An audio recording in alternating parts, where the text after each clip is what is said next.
fit in the right place when you rotate the phone. Now, these rules, by the way, we call them constraints, layout constraints.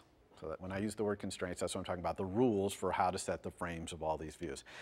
There's a really powerful API in iOS for this. In other words, a programming interface with objects and it's layout constrained and all these mechanisms. But really, almost all of what we do with auto layout, we do in Xcode visually. We don't usually go to the code. If you're going to the code, you're doing some pretty advanced layout. Okay? I'm sure it's possible actually with the code you could lay your cards out using auto layout, but Xcode probably not. Okay? So since it's all Xcode and it's all graphically, I'm going to do this entire lecture about auto layout with screenshots. Okay? And we'll just kind of walk through it. I'm actually going to skip these first few here because I'll show you that in the demo. So what I'm going to do is I'm going to start with a view, controller's view right here, with a couple of things in it. Thing 1 and thing 2, with apologies to Dr. Seuss. Things 1 and thing 2, they could be any kind of view. They're UI labels in this case, but they could be buttons, they could be custom views, whatever. They're just thing 1 and thing 2. And we want thing 1 and thing 2 to be in the right place when this bounds changes. Okay? So what happens right now, if we go and try and show this in landscape? Well, I could run this and then flip the simulator to landscape to see, but it's actually possible to take your view controller scene and flip it to landscape in Xcode. Okay? Now there's two ways to do it. One is Xcode actually has a previewer that will preview what your UI is going to look like on different rotations, different iPhones, even between iOS 7 and iOS 6 if you're writing an app that's compatible for both. But another way to do it is just to inspect your controller. So here I've selected my controller, right? It's got a blue boundary around it. I've selected it. And I went to the attributes inspector, you see, upper right there. And I'm inspecting it. And if you look at the inspector for a controller, the top 5 things there are called simulated metrics. And this is a way to simulate your user interface in different orientations or sizes or with tab bars or not, so that you can kind of make sure your UI is working with auto layout. So we're going to go and switch the orientation. All right, so I'm picking on this thing orientation, and I'm switching it to landscape. And when I do that, my scene changes to landscape, and I lost thing 2. Okay, what happened to thing 2? Well, thing 2 is actually there. I left it there. It's kind of grayed out. You see it, but it's not on screen because unfortunately in landscape it doesn't go down far enough to reach thing 2. Okay? So I'm going to switch back. By the way, you notice that the orientation there's portrait and landscape, and there's also inferred. Okay, for all of these things where you change the bounds of your scene, inferred means inferred from what's going on in your storyboard. So if this is the thing that makes a bar come across the top if this scene is in a navigation controller, or a bar across the bottom if this scene is in a tab bar controller, okay? Portrait is the default inferred orientation. So if you pick inferred, just like you pick inferred for the other things, it will infer that you mean portrait. So whether you say portrait, landscape, portrait or inferred are the same for orientation. Landscape means landscape. So let's go back to inferred or to portrait. We get thing 2 back. Whew, okay, thing 2 didn't go anywhere. It was there before, it just wasn't on screen.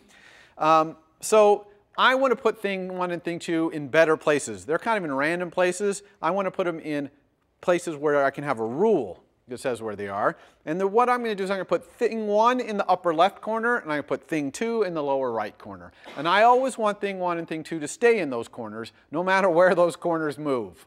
Okay? If those corners move up in a landscape or down because it's an iPhone, the tall iPhone, like an iPhone 5, or up or whatever, I want those things to stick to their corners. So the rules I want is sticking the corners. Okay, I'm going to show you 3 ways to set rules over the course of this lecture. 3 different ways. The first way you've already been doing unwittingly. Well, not really unwittingly because I've been telling you to do it, which is to use those blue guidelines. Okay? When you drag things around and you let the blue guidelines snap to certain locations, you're basically telling Xcode what you want. So when I drag thing 1 up into this upper left-hand corner and these 2 blue lines appear, it's really telling Xcode, oh, yeah, I want it to be stuck to this line and stuck to this line. In other words, upper left there. And same thing when I do that for thing 2. Okay, I'm kind of telling Xcode. But if I drag these 2 things here and then I switch over to landscape again, I still don't get thing 2. Why not? Okay, I did the blue lines. How come it doesn't work? And the answer is, all the blue lines are is telling Xcode what you intend. You still have to ask Xcode, make those rules for me. Make those constraints. Okay? So let's go back to the portrait orientation. And the way you do that is the little buttons at the bottom. You see these buttons at the bottom? Here I'll click on one. Those all have to do with auto layout. Okay, and how are you going to lay out the view? And this one that looked kind of like a TIE fighter, a Star Wars TIE fighter there, that one is kind of for resetting, clearing constraints for the entire view, okay, or for a specific view or number of views that you have selected. So the bottom part of this menu is the entire view. The top part is the same things, but for specific clicked on views, okay?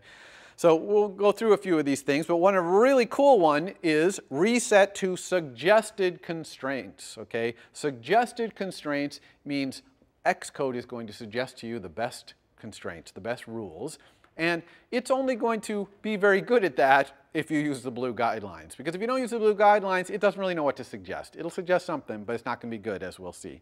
But in this case, since both thing 1 and thing 2 clearly have blue guidelines to say where they want to be, when we do reset to suggested constraints, it's going to work. Now, nothing appears to happen, right? I did reset suggested constraints, nothing happens. But something did happen, and we can see that by clicking on thing 1 and going over to the size inspector. Okay, so in the inspector there, I've switched over to size. This thing looks kind of like a ruler. And size inspector has, you know, where the current frame is and all that. But at the bottom, do you see where it says constraints? And I have two constraints. My leading space, okay, the reason that says leading space instead of left space is because some languages, leading is on the right, okay? So Hebrew or languages like that, it's on the right. So you might want your entire user interface oriented towards coming from the right, okay, instead of coming from the left, because all your text is going to be going that way. So you might want all your user interface to flow from that way. So anyway, so leading means whichever leading you're talking about.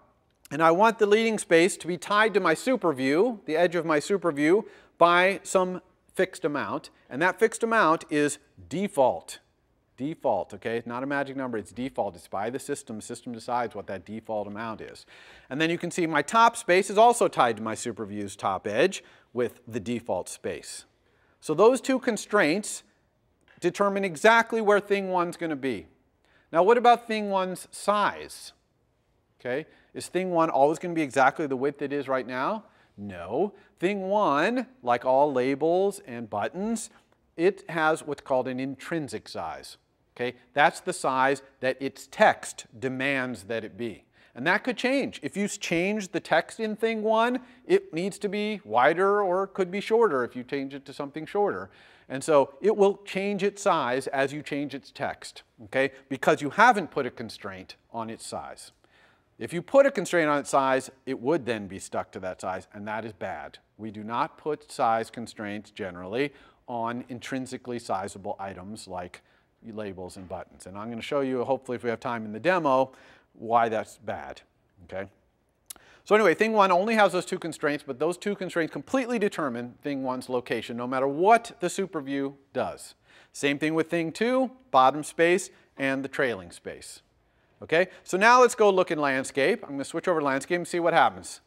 And you can see thing 2 sticks to that corner, kind of exactly what we want, right? And that's because thing 2's position is totally determined by those rules now, okay? Okay, so let's go back to portrait.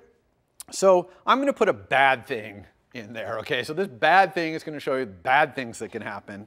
And I tried to put bad thing in the middle, but I didn't use the blue guidelines. That's actually difficult to do, but I did. Okay, I put bad thing in. Also, you notice bad thing size, it's too big for itself. It really doesn't want to be that big. It could be a lot smaller if it was its intrinsic size. So I just dragged it out and moved the sizing handles. It has no constraints because I just dragged it out. Okay, see how its size inspector there says no constraints, right? You have no constraints. So what happens if I try to ask Xcode, please give me some suggested constraints for bad thing? Remember, I didn't use the blue guidelines when I dragged bad thing out. And notice also I'm using the top half of that menu, which is just for bad thing. Okay, I'm not resetting thing 1 and thing 2, although I could reset in thing 1 and thing 2 all day long because they're always going to reset to the proper constraints because I'm using the suggested constraints for them. But anyway. So I'm just going to reset bad things constraints. And boom, Xcode gives it the old college try, but it's hard, okay? And in fact, look at the constraints it came up with there. Height equals 62, leading space equals 89, trailing space 68. In other words, these are all magic numbers. Okay, this is horrible. These are terrible constraints. Constraints with magic numbers are almost always bad. There's a few cases where they're okay, but it's almost always bad. And in fact, if I go and try and switch to landscape, all those numbers stay exactly the same. Okay, it stays 198 pixels from the top and whatever it was from the left. This is totally not what I want. Okay, I'm trying to put bad thing in the middle. I want it to stay in the middle. That's not even close to being in the middle. So suggested constraints aren't going to work if you don't use the glue guidelines because it's not really sure what you want. Okay, so let's get rid of these constraints. I'm going to go back to that same menu and pick a different item here, which is clear constraints, and that clears all the constraints and goes back to this thing. Notice, by the way, all the constraints draw. You see the blue bars? See them? Every single constraint is drawn. And not only does it draw those constraints, you can click on them and edit them. A lot of the constraints have attributes, which I'm not going to have time to talk about today, unfortunately. But those constraints are first-class objects inside of your storyboard. All right, so we're going to clear those out of there. And let's put in some constraints in a different way. So this is way number 2 to add constraints. Way number 1 was use blue guidelines and say suggested. That's way number 1 to put constraints on. Number 2 is you can use some of these other buttons at the bottom. Like this particular button here is for aligning things. So if you look in this, there's a lot of choices of how to align things. If I selected multiple views, then all those things at the top, like leading edges, trailing edges, top edges, I'd be able to pick those, and I could line up the leading edges or trailing edges or whatever of views, make them line up. Okay, it's just an alignment thing, just like if you're in some drawing program or something. I'm going to pick the bottom 2, which lines this thing up with the horizontal center in the super view. So it's going to be centered in my super view, both horizontally and vertically. So I'm going to add 2 constraints here, one for horizontal, one for vertical. And I could also specify an offset from the center. That's what that 0 is right there that's selected, but I'm going to have it be exactly in the center, so I'm going to say 0. And there's also update frames. You see the update frames at the bottom there right above where it says add 2 constraints. That pop up, you can go in there and say, and when you add these constraints, move my view to fit those constraints. But I'm not going to set that because I want to show you what happens if you don't do that. Okay, so let's add these 2 constraints, horizontal and vertical centering. Okay, there they are. You see them? Align center X to super view, align center Y to super view. Awesome, you can see them. They're there. Notice that they're yellow. Okay, yellow is like a warning. Okay, yellow is not good. Blue is good, yellow not so good. Red is really bad. Okay, sometimes your constraints will be red. That's if they conflict. Like you have 2 constraints saying do opposite things. And we'll talk about how we resolve all this. So it's yellow. Also, if you look really closely, you see there's a dashed box. Kind of right, it goes right through the word bad over to the thing. You see it right there, dashed box inside of the bigger box. That dashed box, I don't know how well you can see that there. Yeah, you can see it. That dashed box is where your constraints say this thing should be. Okay? In other words, if you just looked at